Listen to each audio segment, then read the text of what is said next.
My thoughts on bringing something to roll out your muscles on the trail. Do I recommend the Arc Haul or the Arc Zip? And then we got a controversial topic about trail angels and trail magic that you won't want to miss. So stick around for this week's Q&A.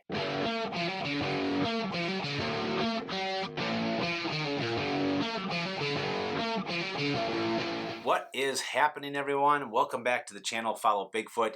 We are going to get right into the Q&A here because we have quite a few questions today, and I'm going to do my best to try to get through every single one of them that I can. But before we can get into that, we have got to get back to doing our beer of the week. We missed it last week, and that was unacceptable. So this week is brought to you by Elizabeth. Thanks for the videos, Bigfoot. I feel obligated to nominate a beer for next week.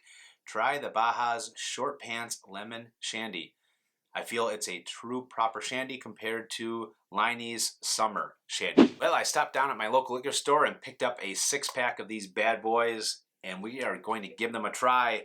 Just like in true fashion, we got the DB. Not tried this beer before, so this is new to me, new to the channel. Cheers. I actually like that better than Liney's.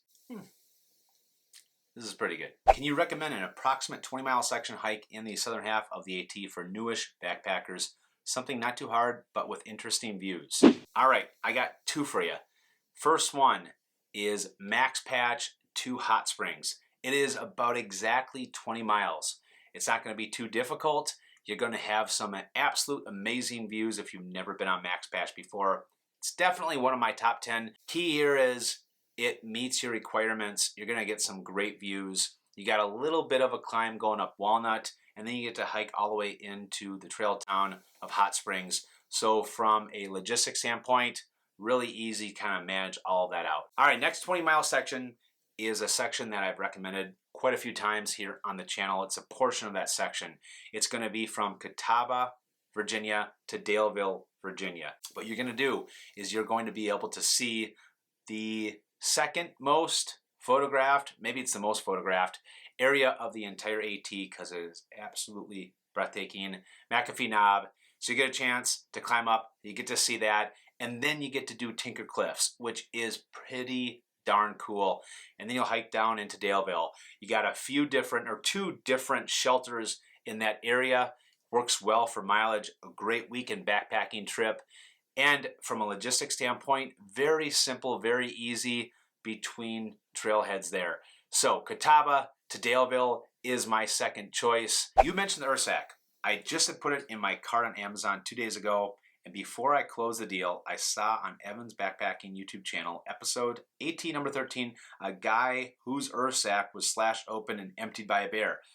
He shows the actual bag. I was so disappointed because I really thought that this was going to be a gear fave for me. What do you think of this incident? I think it changed my mind for sure, and I'll stick with the Zpacks bag and the PCT hang. All right, Jill, well, I couldn't help myself. I had to check out the video because I hadn't watched it yet.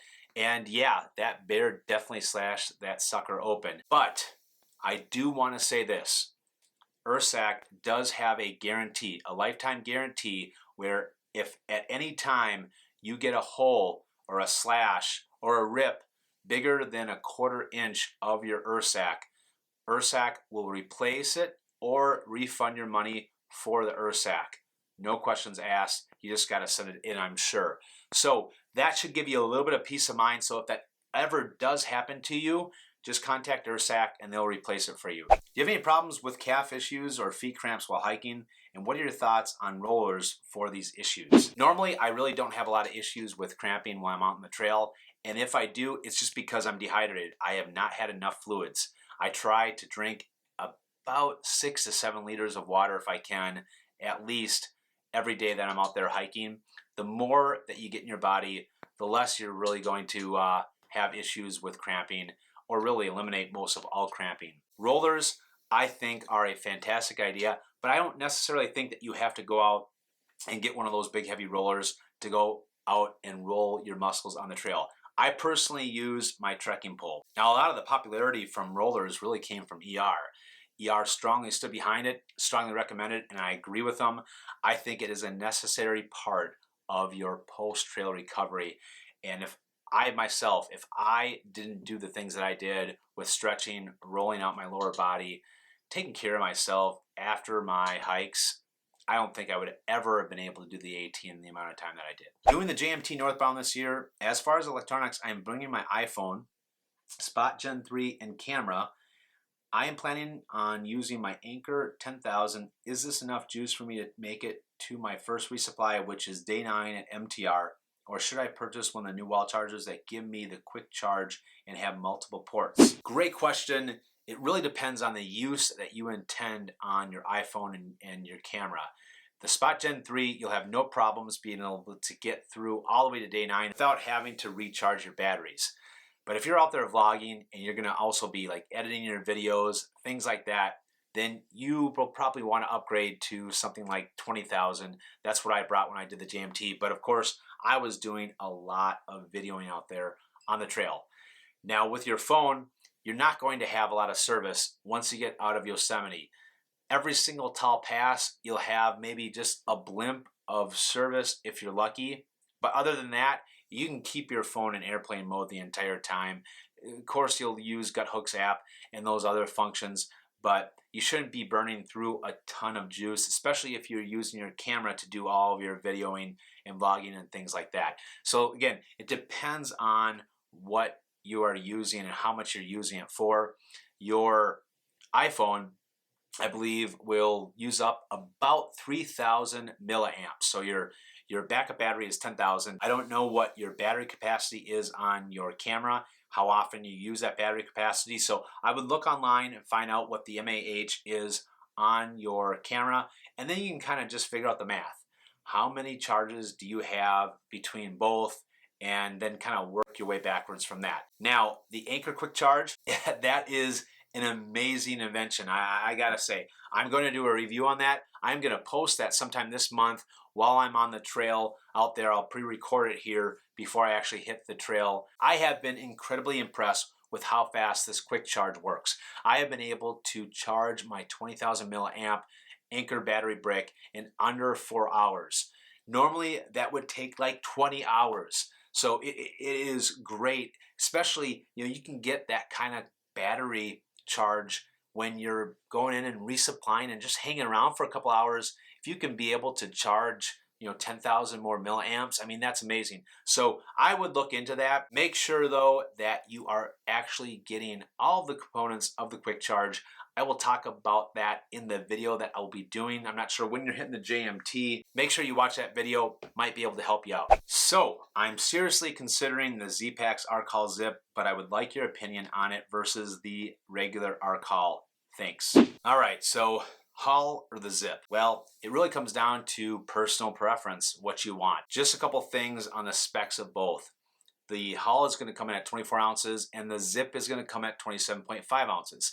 They are made of the same 4.8 ounce ripstock Dyneema, so both of them are going to be just as durable, and they both have the same load capacity of 40 pounds.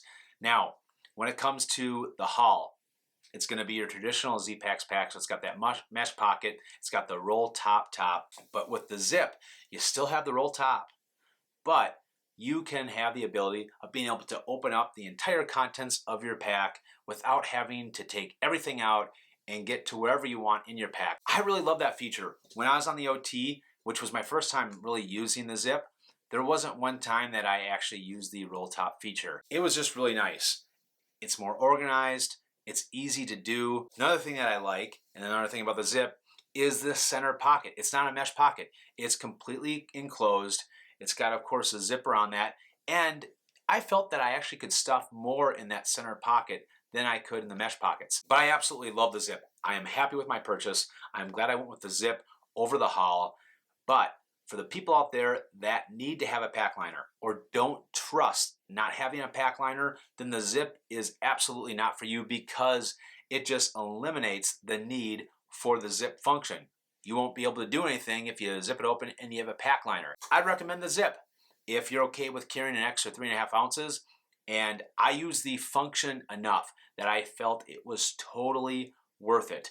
I'm going to continue to use the Zip on upcoming adventures, and I'm happy with the overall design of it, and it's worked well for me. I will do a review a full review of the Arc Zip. I know I've been getting a lot of questions about that sometime when I get back from Germany.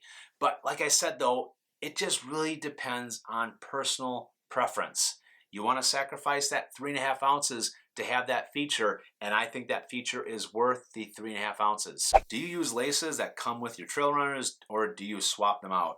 The laces in my Lone Peaks seem to be very thin. I have personally never swapped out my laces. I always use what are in my trail runners. Maybe it's just because I'm lazy. I haven't really had a lot of issues with my laces breaking down out there on the trail, because by the time the laces start to fray, that's typically hitting about that 500-mile mark, which is when I ditch the trail runners. So I personally don't, and that's just my preference. All right, so this next question is kind of the controversial question that I know some folks are going to feel very indifferent on. I have mixed feelings on Trail Angels and Trail Magic and wonder what you think about it. To me, they are feeding and providing support to people that are basically on an extended vacation. I know that they are doing is a good thing and it's appreciated by thru hikers, but wouldn't the support that they provide be better put to use if they provided food and support to those in our society that actually need it, like the homeless, poor, things like that? So it goes on to talk about pretty much the same thing and what my opinions are. So first and foremost, I strongly feel that Trail Angels, Trail Magic is such a unique part of the experience of doing a thru hike that can really change your day, change your attitude, and maybe even change your thru hike. So my quick answer is yes, of course. Can we figure out more ways to be able to give back to those that are truly in need? I will tell you though that being a past thru hiker myself, you know what it's like to be able to get Trail Magic out there and how it changes everything for you, how it changes your attitude and outlook. And sometimes something like that is all that is needed to change an entire thru hike. I can recall several times that things of that nature, experiences like that, changed my thru hike, which in turn changed my life. My thru hike of the Appalachian Trail changed my life. And all the people that I met on the trail that made my experience so positive and helped me through some of the hardest times. So long story short, Trail Magic and Trail Angels is a magical thing. Not only is it for the hiker, but it is for the angel. When you get the opportunity of being able to see what that does to hikers, it just gives you this amazing energy to help. Now, if we could repurpose that and give back more to the folks that do need help, I think that's a great thing. Just to be clear though, I think that there are times that we have extreme trail magic going on in sections, and you hear this term of hiker feeds, but you have this extreme amount of people that are coming to these trail magics becoming hiker feeds. That never is a good thing when you have that many people in a location on the trail for leave no trace. So there is some things that probably needs to be managed a little bit, but I'm really curious on what your thoughts are about this question. Leave them below in the comments. And our last question is from Asanka. Can you explain about your Fenix 5 watch? I'm planning to buy it and not sure if I should get the sapphire model.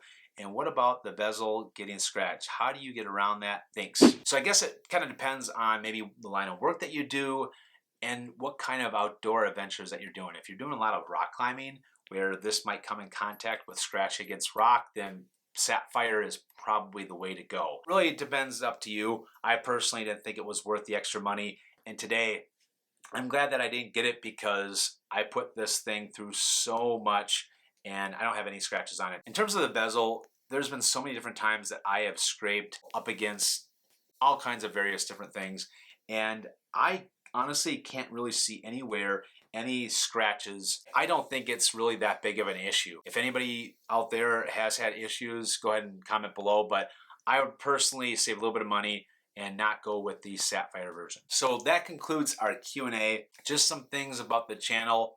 I'll leave for Germany in like 5 or 6 days. Now, just like the JMT, I'm going to pre-record as many videos as I can to keep content coming on the channel. There will be probably a 3-week period that will be skipped in the Q&As, because obviously I probably won't be able to get to doing Q&As and uploading videos while I'm actually on the trail while I'm actually overseas. But there are a handful of topics that I want to talk about and quite a few reviews that I've been meaning to do. Now, another video that I'll be recording and publishing here probably in the next week or so is going to be my full gear list that I'm bringing on the Tour de Mont Blanc. Some things are going to be a little different because of the actual hike itself, so stay tuned for that. So that's kind of just my content plan of the channel while I'm gone for a few weeks. Now, the last bit of news is my channel t-shirt have gotten a lot of responses and requests to relaunch this t-shirt. We're going to do it. We are going to relaunch the channel t-shirt for those of you that are still interested, that didn't have the opportunity of being able to buy it when we ran the campaign back in March. If you haven't had the opportunity, go below in my show notes. There's a link to go to my campaign page. Click on it, and when you get there, you can go ahead and sign up for whatever t-shirt size that you want. It will send an email to you when I launch this campaign so that you can buy your t-shirt and make sure that you get it this time around. If we get enough responses here before I go to Germany, I will launch it. If not, we'll launch it sometime probably in July. So make sure that you click on the link and request what size that you want. You have no obligation of buying it whatsoever, but that just tells me the demand that is really out there. So that wraps up the news for the channel and the rest of the Q&A. Stay tuned for the hike of the year, Tour de Mont Blanc. And in the meantime, get out there, take a hike.